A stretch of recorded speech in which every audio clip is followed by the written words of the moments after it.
Quand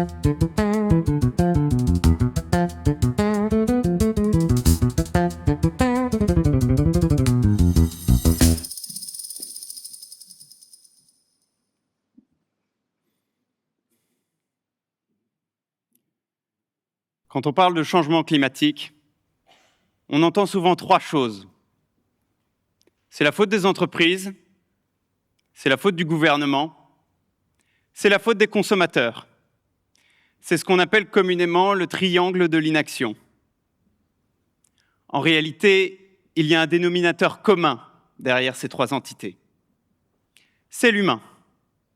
Que l'on cherche à provoquer le changement du citoyen, de l'État ou des entreprises, c'est un élément indispensable à avoir à l'esprit. Si les personnes ne sont pas convaincues, il ne peut y avoir de changement. Pour autant, on ne va pas convaincre de la même manière un individu à changer son quotidien qu'une équipe dirigeante à faire évoluer son activité. Personnellement, je travaille au quotidien avec les entreprises et à mon sens, elles doivent changer d'objectif. Mais avant toute chose, quelques éléments de rappel. Douloureux. Le changement climatique n'est pas le seul problème auquel nous faisons face. En 2009, un groupe de scientifiques nommé le Stockholm Resilience Center a identifié plusieurs phénomènes biophysiques qui permettent d'évaluer l'équilibre du système Terre. Ils sont au nombre de 9 et ils possèdent chacun un seuil. La pollution chimique, l'ajout d'aérosols dans l'atmosphère, l'acidification des océans, la perturbation des cycles de l'azote et du phosphore, l'effondrement de la biodiversité, j'en passe, et la plus connue, le changement climatique. Pour le changement climatique, le seuil, c'est une quantité de CO2 à ne pas dépasser dans l'atmosphère, sans quoi nous déréglons le climat. Aujourd'hui, 6 de ces 9 limites sont dépassées. Nous sommes donc dans une zone de danger. Les conséquences de ces dépassements sont nombreuses. Je pourrais vous parler des pénuries d'eau, de la disparition des pollinisateurs ou encore des inondations, comme à Valence l'année dernière. Tous ces dépassements vont représenter un coût immense pour toutes les organisations où nous travaillons. L'entreprise Porsche a annoncé un manque à gagner de 1 milliard de dollars des suites d'une inondation d'une de ses usines en Suisse en 2024. En moyenne, en France, le coût d'une inondation pour une organisation, c'est 30 000 €. Mais ce n'est pas tout. Nous allons également avoir un problème d'énergie et de ressources.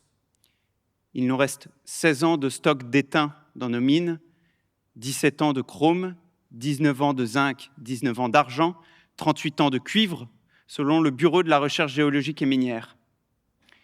De plus, nous n'ouvrons pas suffisamment de mines de cuivre pour répondre à la demande de la transition écologique. Ces métaux, ils sont utiles dans tous nos métiers. Ils sont utiles dans la construction, dans les réseaux et dans ceux-ci. Voilà le problème qui menace notre société et a fortiori le fonctionnement de toutes nos activités économiques. Alors, pourquoi nos entreprises n'anticipent pas plus ?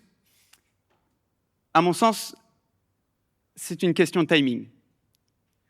À court terme, le coût de l'action en faveur de l'environnement, il est visible, alors que son bénéfice est caché. Pourtant, il n'y a pas d'opposition entre fin du monde et fin du mois. Agir aujourd'hui est moins cher qu'agir demain. Face à ces problématiques, l'entreprise doit changer d'objectif. Elle ne doit plus viser la maximisation de ses profits à court terme, elle doit viser sa pérennité. Et cette pérennité économique, elle ne pourra l'obtenir que si son activité ne déstabilise pas le système Terre. Pour l'anecdote, j'utilise une vieille voiture. Elle appartenait à mon grand-père. Il se trouve qu'elle a un petit problème, c'est que de temps en temps, son compteur de vitesse tombe en panne.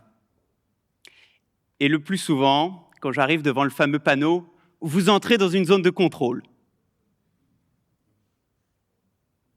C'est quand même bien pratique un compteur de vitesse. Eh bien, comme ma voiture, les entreprises ont besoin d'un nouveau compteur de vitesse.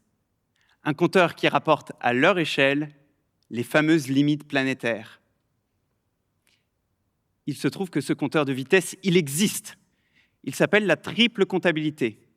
Comptabilité économique d'une part, comme celle de toutes nos organisations, mais aussi sociale et environnementale. Cet outil permet de donner des quotas de CO2, des quotas d'artificialisation des sols, des quotas de consommation d'eau, des quotas pour chacune des limites à ne pas dépasser. Aujourd'hui, les entreprises françaises dépassent en moyenne par 3 fois les limites planétaires. Cela veut dire qu'il faut qu'on réduise nos impacts de 70% environ. La triple comptabilité nous offre un outil de pilotage qui nous dit « Vous êtes dans le rouge, vos activités ne sont pas soutenables. Ce n'est pas suffisant. Il faut maintenant imaginer un modèle d'entreprise qui consomme peu d'énergie et peu de matière.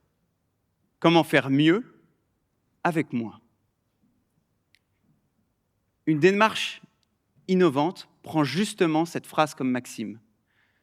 La démarche low-tech. Qu'est-ce que c'est et comment cela peut aider nos organisations? La démarche low-tech vise la simplification maximale d'un procédé, d'un produit ou d'un service pour répondre aux justes besoins. Voyez plutôt, imaginons que je vous demande de rééquilibrer ce pont au moindre coût. Je vous dis que vous pouvez acheter une petite pièce pour 10 centimes et une grande pièce pour 20 centimes. Qu'est-ce que vous faites? La réponse attendue, c'est de retirer la petite pièce verte, celle qui déséquilibre le pont et qui ne vous coûte rien à enlever. Un professeur de l'Université de Virginia a montré à travers une expérience très similaire que nous avons du mal à résoudre nos problèmes par la soustraction. Nous avons tendance à résoudre nos problèmes par l'addition. C'est vrai dans nos métiers et dans notre vie quotidienne. Seulement, pour respecter les limites planétaires, il va nous falloir faire preuve d'innovation soustractive. Est-ce que vous chauffez du vide dans vos entreprises? Avec mon équipe, on a travaillé pour une petite industrie qui possède un hangar de 1000 m². Pour chauffer ce hangar, l'entreprise utilise des souffleries au gaz. Parce qu'il y a 10 personnes qui y travaillent. Seulement, pour chauffer ces 10 salariés, l'entreprise chauffe un volume d'air immense, du vide. Nous lui avons conseillé de supprimer les aérothermes au gaz, les souffleries, et de les remplacer par des vêtements chauffants électriques, qui chauffent directement les salariés et pas l'air tout autour d'eux. Cela représente 2 400 € d'économie par an, et les salariés peuvent choisir la température à laquelle ils se chauffent. Il nous faut innover de manière soustractive. C'est pourquoi je travaille avec un torréfacteur dans le sud de la Bretagne pour trouver des moyens de torréfier du café sans utiliser du gaz ou de l'électricité. Je mène une expérimentation avec un four à concentration qui permet d'atteindre des températures de 300 degrés uniquement avec la lumière du soleil. C'est pourquoi je travaille avec une entreprise qui fait du pâté pour diminuer la part de viande dans son chiffre d'affaires et ainsi réduire son empreinte environnementale. Toutes ces réflexions, elles viennent d'une question propre à la démarche low-tech et qui fait la part belle à la sobriété. De quoi avons-nous réellement besoin? Et comment est-ce que nous répondons à ce besoin? Il ne s'agit pas de dire adieu à la high-tech, mais de faire un choix sur ce qui est réellement nécessaire. Nous aurons toujours besoin de médicaments. Pour autant, est-ce qu'une médecine préventive ne pourrait pas nous permettre de limiter leur utilisation? Cette démarche, appliquée à l'entreprise, va nous permettre de faire des économies et surtout de réduire drastiquement notre empreinte environnementale. Malgré tout ce que je viens de vous dire, je pense que nous ne pouvons pas changer du jour au lendemain. Pour assurer la pérennité de l'entreprise et le maintien des emplois, cette transformation doit être progressive. Ce n'est pas une révolution, comme disait Steve Jobs, mais une évolution. Elle s'effectue sur le temps long, à horizon 10 ans. Pour réussir ce défi de redirection, l'entreprise doit imaginer sa stratégie en 2 branches. La première branche, la branche historique, continue l'activité historique de l'entreprise en appliquant une démarche RSE. La seconde branche, elle, hystérique, est une branche intrapreneuriale. C'est la création d'une entreprise dans l'entreprise. Pourquoi hystérique ? Parce qu'elle est par nature expérimentale et iconoclaste, comme devrait l'être toute innovation. La branche hystérique part de zéro et se fixe un objectif très ambitieux, le respect des limites planétaires, tout en testant un modèle d'affaires innovant. Au début, la branche historique finance la branche hystérique.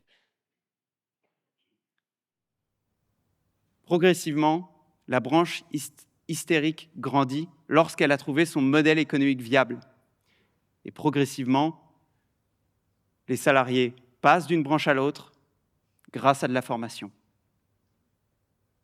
À l'image d'une mère qui transmettrait toutes ses compétences à sa fille pour le monde qui vient. La branche historique disparaît, remplacée par la branche hystérique.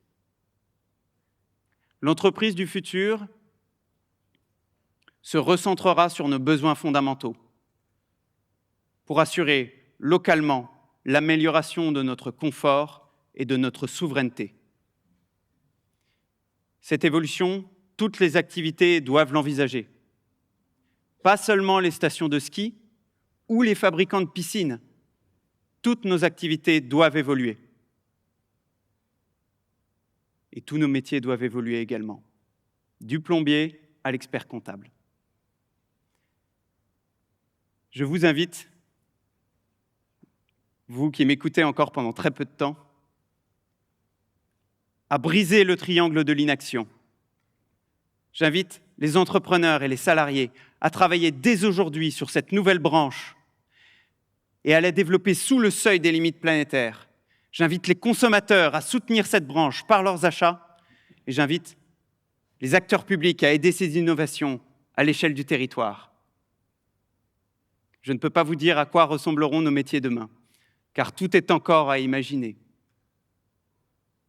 Nous avons tous les outils pour le faire, il faut maintenant expérimenter.